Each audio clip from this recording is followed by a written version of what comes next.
আমিরে জামাত বাংলাদেশ জামাত ইসলামীর আমির ডাক্তার শফিকুর রহমান সত্যি আল্লাহর খাস রহমতে সিক্ত। আমরা কেউই আল্লাহর খাস রহমত ছাড়া বাঁচতে পারি না, চলতে পারি না। আল্লাহ রাব্বুল আলামিন আমাদের উপর দয়া করে যদি তার অফুরন্ত অক্সিজেন গ্রহণ করার সুযোগ না দেন, আমরা এক মুহূর্তেও বাঁচতে পারবো না। এবং তার মধ্যে আবার খাস রহমত আর আম রহমত আছে। যারা উসুলে ফিকহ পড়েছেন তারা আম খাস বুঝবেন। আমিরে জামাতকে নিয়ে জরুরি সিদ্ধান্ত হয়েছে তার হার্টের বাইপাস সার্জারি করাতে হবে। তার হার্টের 3টা ব্লক ধরা পড়েছে। দেখেন, একটু মিলিয়ে দেখেন, আল্লাহর কাছে সবাই দোয়া করবেন। এবং আমরা দেখতে পাচ্ছি যে সত্যি মানুষ আল্লাহ রাব্বুল আলামিনের কাছে দোয়া করছে। আমিরে জামাত মানুষের দোয়ায় ভালোবাসায় সিক্ত। সবাই প্রাণ ভরে দোয়া করছে। ফেসবুক, জাতীয় গণমাধ্যম, অনলাইন গণমাধ্যম সবকিছু 6 লাভ আমিরে জামাতের হার্টে ব্লক ধরা পড়েছে, তার সার্জারি হবে। সবাই দোয়া করবেন, আমরা দোয়া করি আল্লাহ তাকে সুস্থ করুক। এর মধ্যে তিনি কিছু নজির স্থাপন করেছেন যেটা আগামী বাংলাদেশের দিক নির্দেশক। আমাদের দেশের একটু পয়সাওয়ালা বা পয়সা ছাড়া চান্দার ভাগে চলে এরকম নেতা একটু জ্বর টর হলেই Singapore, Thailand, Japan, England, Germany, America চলে যায় চিকিৎসার জন্য। তা আমিরে জামাতের হার্টে বাইপাস সার্জারি করাতে হবে।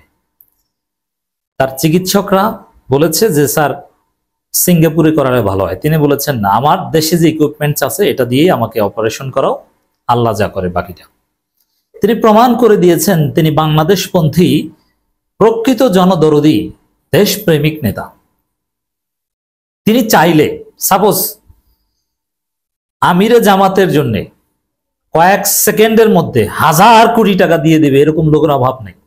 যে আমিরে জামাতের চিকিৎসায় 5000 কোটি টাকা লাগবে, আমি দিয়ে দেব, আপনি অভাব পাবেন না। তার নিজের 1 টাকাও খরচ করতে হবে না, আর তার নিজেরও টাকা আছে। তিনি ধনী মানুষ, তার ফ্যামিলির সবাই ডাক্তার এবং প্র্যাকটিসিং, তারা প্র্যাকটিস করে, মেডিকেল কলেজ আছে, ক্লিনিক আছে এবং এটা লাভজনক। কিন্তু আমির হিসাবে দেশে বিদেশে, বাংলাদেশের বাইরে, বাংলাদেশের নাগরিক না এরকম অনেক রাষ্ট্র আছে, চীন থেকে শুরু করে অনেক রাষ্ট্র, তার যে চিকিৎসা লাগে 1000 কোটি টাকা লাগলো আমরা দেব। কিন্তু তারপরে সে আমিরে জামাত দেশের মাটিতে চিকিৎসা করাতে চান। এর অর্থ হচ্ছে যে নেতারা যদি দেশেই চিকিৎসা করায়, নেতারা যদি কথায় কথায় জ্বর ঠান্ডা কাশি হলে বিদেশে যাওয়া বন্ধ করে, তাহলে বাংলাদেশের চিকিৎসা ব্যবস্থা উন্নত হবেই। বাংলাদেশ যারা পরিচালনা করে তাদেরই আস্থা নাই বাংলাদেশের চিকিৎসার ব্যবস্থার উপর। তাহলে আপনি কি বাংলাদেশ চালান? আমিরে জামাত দেখিয়ে দিয়েছেন আমি দেশপ্রেমিক, আমি বাংলাদেশপন্থী, বাংলাদেশ আমার শেষ ঠিকানা। সবাই পালায়, কেউ মুসলেকা দিয়ে লন্ডনে যায়, কেউ অমুক জায়গা যায়, তমুক জায়গা যায়, কিন্তু আমিরে জামাত দেশের প্রয়োজনে বিদেশি সফরে যান, চিকিৎসার জন্যও যান না, চিকিৎসা দেশেই করেন। দেখেন, হার্টের রোগ, হার্টের চিকিৎসা, এটা চিকিৎসা জগতের সবচেয়ে কঠিন কিছুর মধ্যে পড়ে। Open heart surgery, bypass surgery অত্যন্ত কঠিন। হার্টের রিং পরানোটা তুলনামূলকভাবে সহজ হলেও হার্ট রিলেটেড চিকিৎসা এটা সবচেয়ে এক্সপেন্সিভ এবং কঠিন, এবং কার্ডিওলজিস্টের সবচেয়ে দাম বেশি। যেমন ভারতের টোটাল ভারতবর্ষের ডাক্তারদের মধ্যে দেবী শেঠির মতো নামি দামি ডাক্তার, আপনি যদি সিঙ্গাপুরে যান, মাউন্ট এলিজাবেথে, থাইল্যান্ডে যান, অনেক ক্লিনিক আছে, ইংল্যান্ডে যান, হার্টের চিকিৎসাটার বা চিকিৎসকদের ডিমান্ড সবচেয়ে বেশি এবং সার্জন ফি সবচেয়ে বেশি। এমনিতে নর্মালি বিভিন্ন লিভার, টিউমার, ক্যান্সার এগুলো অপারেশনে যেখানে বাংলাদেশের নর্মাল এভারেজ ক্লিনিকে 30, 35, 40 হাজার টাকা লাগে, সেখানে হার্টের ওই টাইপের ক্লিনিকে 1,20,000 টাকা লাগবে। ইটস ভেরি টাফ, কারণ হার্ট ঠিক না থাকলে মানুষ ঠিক থাকে না, বাঁচে না।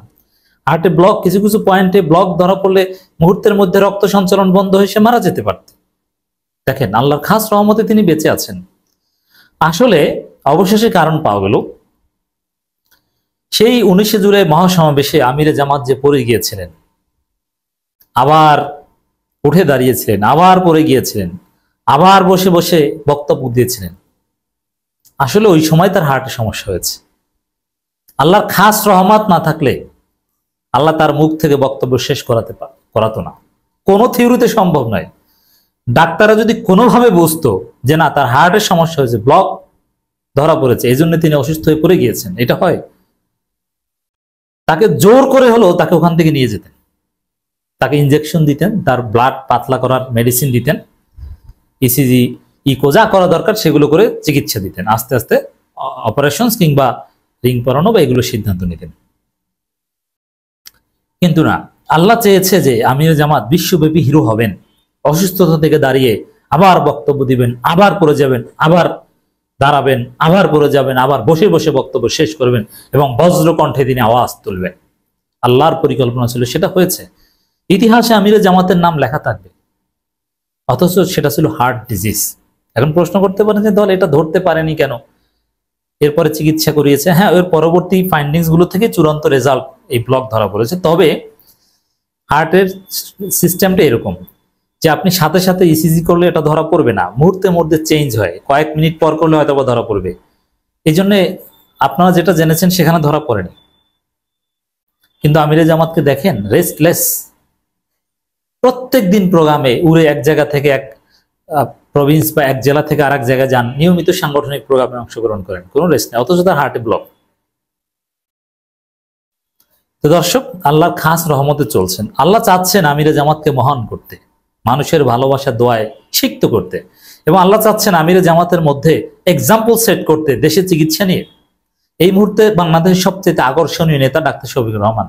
আল্লাহ রাব্বুল আলামিন চাচ্ছেন এই ডাক্তার শফিকুর রহমান সবচাইতে আকর্ষণীয় হয়ে থাকুক, এক্সাম্পল সেট করুক, প্রেসিডেন্স হয়ে থাকুক, নজির হয়ে থাকুক। সেটা হচ্ছে তা আমাদের বাংলাদেশের, আমরা জাতি হিসেবে সত্যি গর্বিত এবং শুকরিয়া করতে হয় যে আমরা ডাক্তার শফিকুর রহমানের মতো একজন নেতা পেয়েছি। আমি দেখছি ডাক্তার শফিকুর রহমানের অনেক সমালোচনা থাকবে, তার পলিটিক্যাল স্টেটমেন্টের ক্রিটিক থাকবে, কিন্তু মানুষের যে ভালোবাসা, দোয়া, তার জন্য যে একটা ফিলিংস, এটা সত্যি ইউনিক। বাংলাদেশের রাজনীতি থেকে এগুলো উঠে গেছে। রাজনৈতিক নেতারা মারা গেলে, অসুস্থ হলে মানুষ আহারি এক দেয়, মানুষ বলে যে কবে যাবে বঙ্গবন্ধুর কাছে বা অমুক রহমানের কাছে। কত ঘটনা আওয়ামী লীগের সময় দেখেছেন, সেই সাবেক স্বাস্থ্যমন্ত্রী নাসিম মারা গেছে, কত ঘটনা, মানুষ আহারি এক দেয়, আলহামদুলিল্লাহ পরে। সেখানে আমিরে জামাতের অসুস্থতায় রাজনৈতিক অঙ্গনে একটা নিস্তব্ধতা, দোয়া, কোনোদিন কাউকে মনে আঘাত দিয়ে কথা বলেছেন দেখাতে পারবেন না। আমরা কত কঠোর ভাষায় সমালোচনা করি মাঝে মাঝে তার, কিন্তু এই সমালোচকদের যদি তিনি দেখেন, বুকে জড়িয়ে ধরেন। আপনি আমিরে জামাতকে কাঁসা দিয়ে গালাগালি করে যাবেন, আপনার সাথে দেখা হবে, আপনি সব গালাগালি থেকে তওবা করে আসবেন। আমিরে জামাত এমন, ইটস আওয়ার এক্সপিরিয়েন্স।